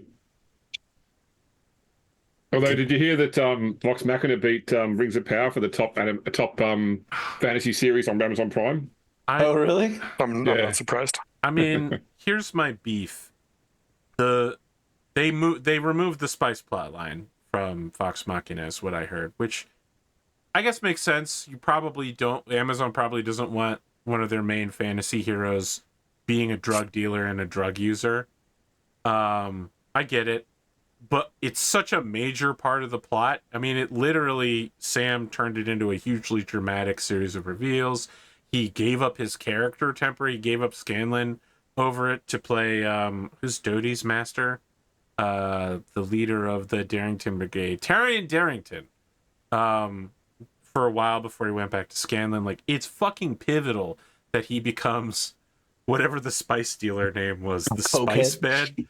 No, he had a fucking name that was they jokingly referenced it in the series, but they haven't done that. Yeah. But it was the opposite. It wasn't Scanlan selling people spice. It was it literally Matt Mercer. It's literally just Matt Mercer as a character. It looks exactly like Matt going, you spice? There are truly hours of Scanlan attempting to sell people drugs. Mind controlling some of his own guards in Castle Grayskull to buy him drugs. Eventually, they realize that spice isn't a drug at all. It's literally just like curry powder. You can't get high off it. Oh god, I'm so mad about it. And they removed stuff from the other seasons as well. Don't get me wrong. They moved the Craven Edge shitting talk. I thought they weren't going to have it. They just moved it to a different episode and down the timeline. Look, you might not want to read any books and then watch the dramatizations of them because they do this all the time. My wife constantly complains about Harry Potter, about how the books got longer but the movies got shorter. I mean, and then there's Harry Potter, did you put your name in the goblet of fire? Dumbledore said calmly. Yeah. I know, but It's just they keep changing really. It's not like small stuff. It's like hugely pivotal stuff that they changed. As a person who hasn't watched the first season of the role play show, Of Critical Role. none of that has been apparent to me at Now, all. they did add some really funny stuff, like Garmili basically outing himself as the Traveler in season 1. You did watch. Sorry, I said season. You watched campaign 2, so you know about Jester and the Yes. Traveler. Yeah, They yeah, met this guy named Garmili, who it was implied he was a powerful Fae, but not necessarily an Archfey. And I think that the line that he says in the Vox Machina cartoon is, Garmili is the Traveler that you're looking for. But he says it like, Garmili is the Traveler, comma, that you're Right. looking for. I've liked each season of the show probably more and more. Interesting. I thought they went too hard on like the Scanlan humor early in the series. Well, he's basically the one producing it, so. Yeah, I was not. I would like parts of the show a lot, and then that would take me out of it. And then I would like the show a lot, and then that would take me out of it, and so on and so forth. And that it was just, it felt kind of ham-fisted, and it was not subtle and clever enough for me to enjoy. I felt like, but that has gotten less and less as time has gone on. So I've been able to enjoy the show more and more. So I have not finished the third season, but so far I have liked it probably the best out of all the seasons. And by my recollection, it has been like 8 years, but my recollection is that they removed Orion from the cast shortly after he used telekinesis to guide Laura's arrow, which that was the scene with the ziggurat where Vex makes an incredible shot sometime towards the end of season 2, in like the underground Lichy area. And originally what happened was she made a really good shot, and then at the last second Orion was like, I use telekinesis and I guide the arrow in. And the whole table is like, you know what? Fuck you, Orion. You could have done that at any time. The whole table got together to give her advantage and like guidance and bardic inspiration. Like, we hugely stacked this role. You could have done it at any time. You literally stole this from her. So I think from season 3 out, they don't need to change as much because there's no Orion to disappear from the cast. No Tiberius Stormwind, which is too bad because I thought Tiberius was one of the better characters initially, but Orion was that asshole for sure. Yeah. I thought the show was not the same story as the campaign, but it is. It has been altered slightly. There are Critical Role prequel comics that they work with Matt Colville from MCDM on. And it's basically Sam, Taliesin, Matt Mercer, and Matt Colville working together to make a coherent timeline, removing Orion and apparently removing Scanlan the drug dealer arc for like 40 episodes. You know what I mean? Like, they're trying to make it coherent, and they're including stuff from campaigns 2 and 3 as like, oh, we're gonna drop hints about stuff from the future. I gotcha. Well, my son learned last night they're coming to Australia to do a live show, and he's like, "Can we go see that?" So, well. They got renewed for a 4th season, so. Yep. I mean, I thought that not only were they renewed for a 4th season, they've also got the Mighty Nine is getting. It's in production. That'll be interesting. I guess they'll run concurrently. I'm so worried about the Mighty Nine because I think that they're going to change Ford to just be an idiot. That's too bad. That would be a shame. So in a lot of the newer, again, I stopped watching Critical Role like a year and a half, 2 years ago. I just got completely fed up with it. But in some of the newer like one-shot reunion stuff that I dropped in on, they were like, I'm Ford, I'm stupid now. And I'm like, they're filming Vox Machina right now, and they're filming Mighty Nine, and I guarantee that rather than be an intelligent captain and commander of the group, they're going to make Caleb the center point of the group, and they're going to just make Ford a fucking comedic character because this group is full of war criminals who are unserious. Ford was so good. Travis did the straight man moral Yes. compass of Yeah. the group so much better than Liam was doing it in the third season as Yep. Orem, who was just like absolute wet bread, forgettable. My thing about Liam in the season 3, I like him, but he's Batman, and he's like, I have a plan to defeat all of the other party members in case they turn evil, and I'm like, maybe they should stop turning evil, motherfucker. Like, why are they all always evil? That's Yeah, the why problem. For real. Dude, we're so far away from Battletech. I'm sorry, audience. We've gotten drawn That's all away. right. Do we have any thoughts about this episode and the storyline we're going through right now with, giving you control over the kind of targets you want to hit? And There was a sad lack of tired dad energy tonight. Everybody was too on point.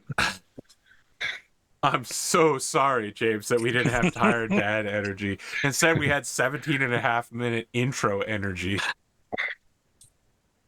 And then like 20-minute outro energy. Yeah, right. Too much critical role. Too much. We brought the heat. No, I liked it as a non like BattleTech insider diehard guy.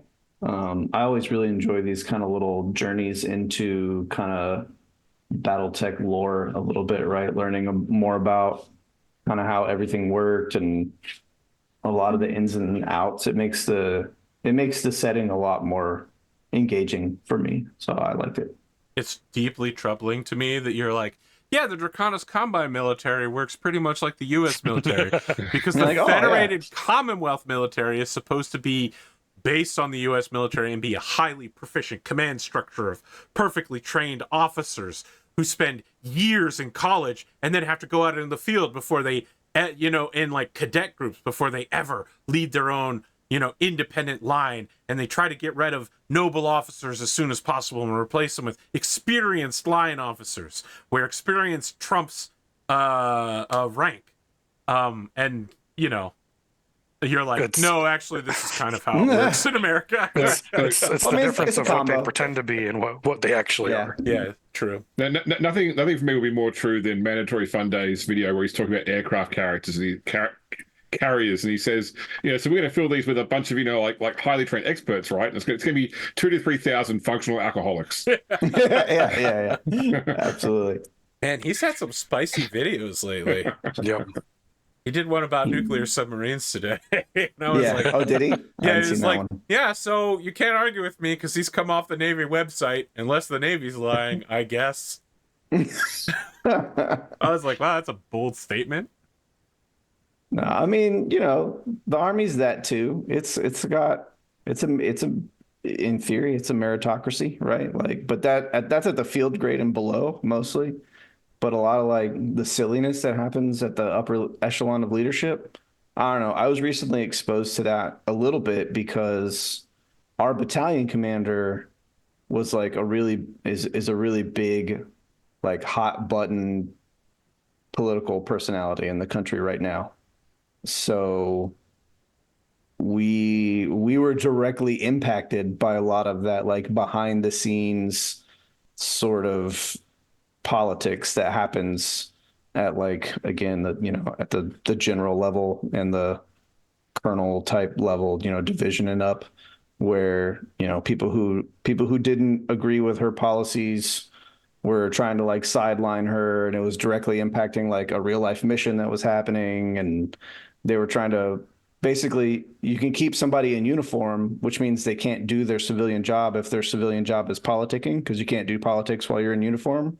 So they're trying to place her on active duty, basically to take her out of the political arena. So, and then just like kind of nonsense like that, like, I don't know, I don't necessarily agree with all their political views, but they were outstanding military leader, and it was a big blow to the organization as a whole to lose them as the commander. So, that was a bummer. But that sounds very Draconis Combine, right? It's like, we have an agenda and your agenda doesn't match our agenda, so we're going to sideline you because until you leave. Until you leave. Yeah, and that's exactly what they did. It has a terminology in Japanese. It's called window sitting, which is where when the company wants to get rid of you, they stop giving you work and they move your seat so that you sit next to the window until you feel so ashamed that because they don't want to pay unemployment, and taking unemployment is seen as dishonorable. So they just sit you by the window until you get the idea that you should go. She got the colonel equivalent of being sent, to an outpost in Siberia to, basically. It's easier to promote you to a bad position than keep you where you are. You're the commander of a reserve drill sergeant unit in the Midwest now. Bye. Ambassador to Micronesia. Yeah. Yeah. Are you familiar, Rad, with the tabletop game Flames of War? That sounds familiar. It's I don't know. It's a World War II miniatures game. And I know I've said this on the channel before. I don't know if I've said it to you, that one of my favorite things with it is that every single country's army in the game gets some sort of unique mechanical benefit. Like in Orcs and Marines get their benefits in 40K, for example. Mm-hmm. And the Australian army benefit in the game is that the army takes 0 penalty from the loss of a commanding officer. Okay. It's largely viewed as superfluous anyway. So that's funny. That's a pretty real world perk, I would say. That's a decentralized command at its finest. Yeah, I'm gonna go on a limb here and say that not every military operates with decentralized command nowadays. Ours does. Ours is not the only military in the world, despite what our military would want you to think. Not yet. I don't know if you've been to Europe lately, but there's a whole section of NATO that doesn't belong to us. NATO. A military in the loosest of terms. Wow. I apologize to our very real European allies who watch this show, especially the Germans. How do you feel about the UN, Red? Oh boy, don't think you can make political statements. You can't checkmate him like that. Yeah. Arthur probably doesn't want that on his show, so. I've given a speech at the United Nations. Please don't slander it. It's one of my favorite organizations in the world. I'm just saying, showing up to an AO and seeing a lot of blue helmets, not a good sign. Not a good One of sign. my favorite parts about the Black Hawk Down movie is at the end of the movie when they arrive at the UN base, and it's just a bunch of people standing out there with like water bottles and like full on like glasses that they're pouring for people, and it's clear that these people have like mechanized forces. They could have gone out and rescued the United States force at any time. Instead, they just prepared like hot towels and cold water for them. Yeah. And I feel like that sticks with me every time I watch it every 4th of July. I'm like, wow, these guys really just don't do fucking anything, I guess. Yeah. I don't have anything bad to say like holistically about the UN, what it is, what it does, but as somebody who works for a living, having them in the AO doing work is I told a story before we went on about having people who can't find the red crayon, and that's kind of how I feel about UN soldiers. So I think you and I have had this discussion over 4 years ago where the UN is intentionally designed to do as little as possible, so it can't be used as a tool. I get that. Right. It's inept by design. I wish it could do more, but the more it does, the less it actually does. Yeah. No one would trust it. Right. Just like no one trusts it now. Yeah, pretty much. Anything else we want to cover? Any international politics we'd like to slander? Any world-spanning organizations that compose of over 100 member states that we'd like to dunk on real quick? I feel like I've pushed enough boundaries tonight. Any continent-spanning military organization? You want to go up against BRICS real quick? Any statements you'd like to throw about that? Maybe you'd like to say something about OPEC. No. Okay. I am all out of opinions. I don't think that's remotely true. I'm all out of voiceable opinions. Well, my apologies to all of our viewers from Bricks and OPEC. You're not going to hear what Rad thinks about you tonight. Don't worry, I won't be running for office anytime soon. You have nothing to Probably worry not about. in Bricks. Nothing to be concerned about for my opinion. So Raddosaurus, president of India. I'm just an idiot on the internet. It's fine. Don't get excited. We are back in two. No, we're not back in 2 3? weeks. We're back in 3 weeks. See, I knew what I was talking about. We're out on Halloween. We're out on the 7th, and we return on the 14th. Sounds good. To the viewers, if you are people that watch both this show, Oath of Endosteel and both Blades of Honor and Oath of Endosteel, and you like us more, then please feel free to feed disinformation to the Oath of Endosteel people about what our plans Don't are. do that. Like to discuss them openly on their channel. You know, like I can't wait till the guys, you know, from Blaze attack the Hirokan Highlands. You know. Yeah, it's an audience participation situation where you can be one of the sleeper cell agents that Raddosaurus. we implant on their planet. Richard, this is straight up. the Hirokan This is Highlands with straight just up a winner's fleet edge of behavior. chargers. Okay, this is winner's edge behavior, and I haven't seen it out of you in years. You have to stop. You should follow whatever Arthur tells you to do. I specifically said that audience and cast members should stop being antagonists towards each other. I'm not being antagonist towards You the are audience. using them as weapons against the other cast members. You never said that. Weaponization is on the table as far as I'm concerned.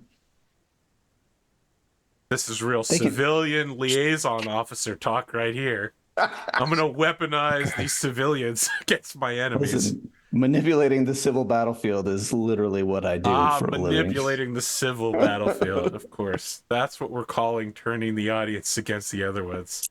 If you want a less loaded language, you call it civil information management. Did you watch the Oath of Endosteel episode yet with the ball? Yeah, I watched it. Okay, yeah, because they were quite intimidated by the fact that both Andrew and I are Catalyst demo agents. Yeah, so. yeah, they were like, those guys are so good. My name was never mentioned in that conversation.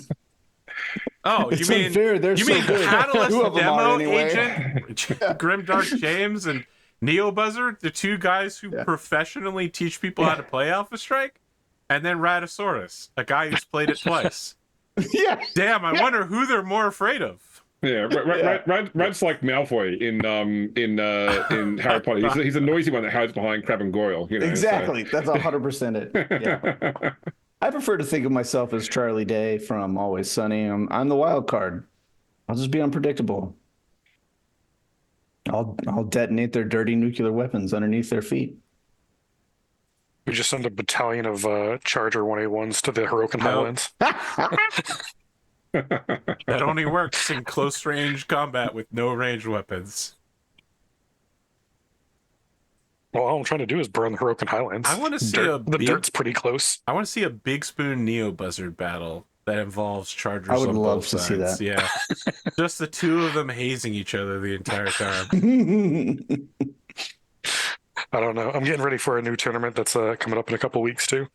I had a test game yesterday, and then I have practice games coming up this Sunday. Cool. So my practice game yesterday, I ended up I won by over 100 victory points. So it was a pretty decisive victory for me. Nice. For below the Do you cutdown, Omar was like, "I really want a PvP." Dunamis was like, "I really want a PvP Spoon," and Spoon was like, "I'm just happy to be here." Go ahead, James. I was going to say, do you want to see the most recent model I'm working on? What do you got? Yeah, I'm camera. I'm finally starting to build a Titan for Legion Imperialis. So that's so far just been working on the leg so far. But yeah, so these like at this scale, that's the size of a Land Raider. So Wow. yeah. Does the Land Raider at that scale still cost $90? No, you get a pack of 3 for $90. So Wow. It's no wonder Games Workshop's one of the greatest companies to hold stock in on the planet. So, by the way, I was surprised that we're talking for the 5e, the 2024 PHB. On the back of the book, it's listed. Its list price is $49.99 US, and presumably in most states you'd pay tax on that. In Australia, they're selling it for like 55 Australian dollars, which is like $38 US. So I don't know why it's so much cheaper here than it is in the US. I mean, I'm assuming most stores don't charge you unless you go to Barnes and Noble, they're probably not charging the list price, but still. No, I pretty much Got me on feel that like one. my friendly local game store. You pay exactly what you would pay if you were to buy it on like Amazon. Yeah, I don't really get a discount. Why I stopped going in there. Also, they were huge dicks, but you know, what are you gonna do? All right, I have that tired dad energy without the dad part, so we're gonna call an end here to the shenanigans. We'll be back in 3 weeks, and I guess by then we'll see what Oath of Endosteel gets from me, the game master, and how they respond to the evolving security situation that is growing between these two planets. Look, they're a corrupt capitalist nation, so they'll just embezzle all the money to their own ends and actually buy military forces. I see you, America, well, my friend. I think Sam's going to have the same thought I did. I think he's going to try and put terrorists on our planet. I think Eddie's going to be like, science. And I think... yeah, that tracks with Eddie, yeah. and Eric's just going to probably want to immediately send mechs to You know how you crush say us. you're a wild card? Eric absolutely is a fucking wild card. He's their wild card. 100% he's their wild card. He's the guy in the middle of a campaign. He's like, I'm gonna fly all the way across the galaxy and have my own adventure with hookers Blackjack and hookers. Blackjack. Yeah, literally. On the planet Yeah. Solaris. They're Yeah, going to use that's- their money. They're going to use their money to defect to the Capella Confederation. Yeah. That's it. I'm calling the episode here.